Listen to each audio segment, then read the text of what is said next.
Yo, you know how it is. VC speaking, man. A lot of things on my mind through the years. You know what I'm saying? Like right now, the game is twisted, man. But you know what I mean? Like through all the years, what I'm doing, you know, I went through a lot of shit, man. You know what I mean? So I took some years off, came back in the game with my cousin Gestapo, doing his first Cousins thing.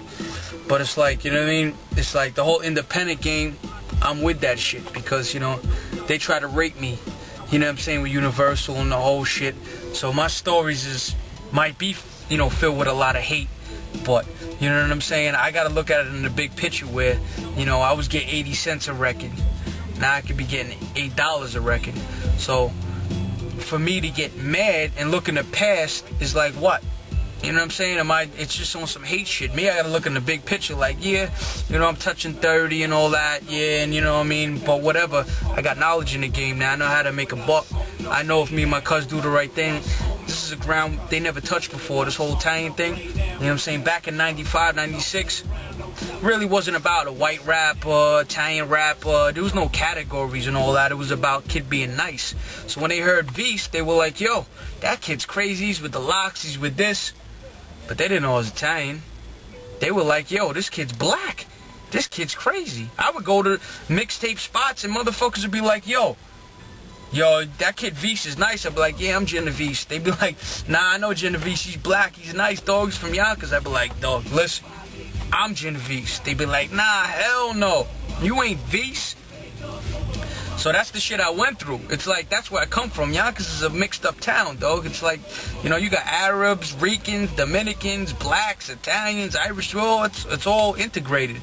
And I grew up all over Yonkers, walking, doing my thing, whatever. You know what I'm saying? So it's like, for motherfuckers to question me or anything, it's a joke. I'll laugh. Because these motherfuckers now, what are you going to say with me? I was in the game when Biggie was alive, when Pac was alive, when motherfuckers was doing a thing. I was in every lock session. You know what I'm saying? I was on mixtapes when motherfuckers had to be nice. Not when you knew somebody, yo, it was about, yo, this kid's hot, so I'm going to ride his dick. Or, yo, this kid's with this one, so I'm going to roll with him. Nah. It was about where Clue was coming to see us every week for songs. It was about where Jermaine Dupri was sending me to the studio telling me you one of the nicest dudes I know. It was about Nas bringing me up to Sony trying to get me a deal, and Don Iannis said, you know what?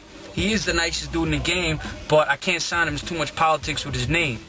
Those are the things that happened. It was about where Biggie sitting me in the lock session and fucking Hit Factory and telling me, yo, that's your real name, dog? Genovese is your real name? I was like, yeah.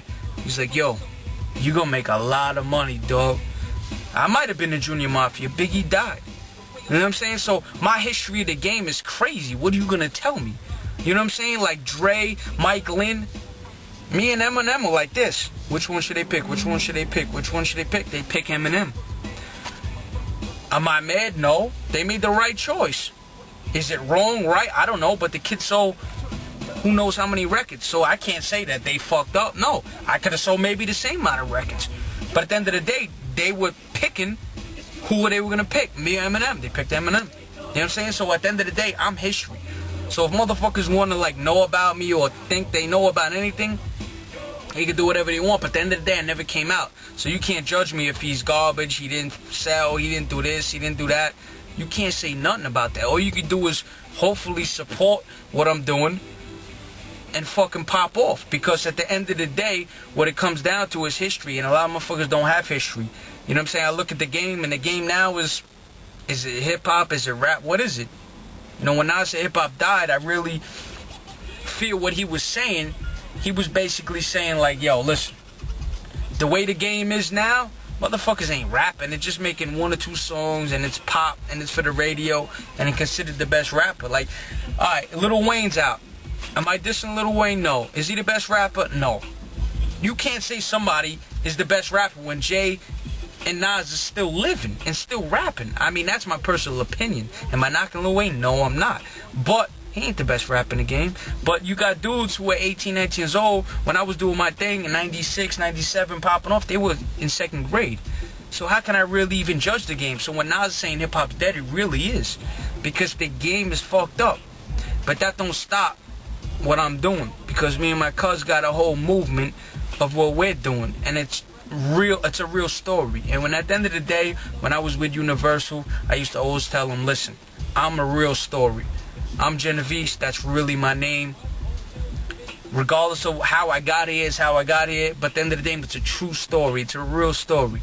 You know what I'm saying? A dude whose great-grandfather started the drugstore chain to be here rapping, motherfuckers like, why you rapping? And that was the whole story. It's like, listen, my father left me when I was a baby. I born as a Genovese, but got raised as a regular kid. So I was fucked up in the game. So that's why I rap. You think if I had a trust fund available to me, or if I was caked up, you think I would ever be rapping in this fucked up business? No, I wouldn't. But the way that things turn, I had no choice. This is what I got caught up. I got caught up in the streets. You know what I'm saying? I grew up on a block that was fucked up. I roamed Yonkers in the streets. You could go ask motherfuckers, those remember me. Not too many white kids walking the streets in Yonkers back in the 90s just on my shit. But that's just the way I got caught up in the system. And when you don't have a father figure, or you don't have somebody watching every day, hey, listen, that's just the way life is. So at the end of the day, I look at it as this is a story. You know what I'm saying? Me and my cuz, our fathers ran the streets back in the days. We were in a crib together. I didn't meet him until 20 years later.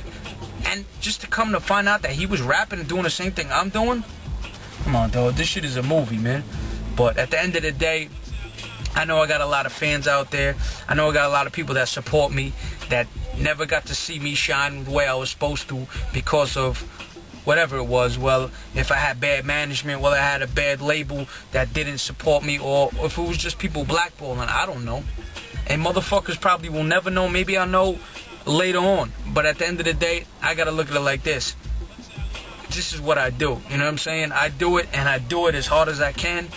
And I know my love is from not just New York, not just United States, overseas, Italy, Australia. Motherfuckers hit me on my space crazy. So I look at it like this. Something I gotta do. This is something I'm gonna do.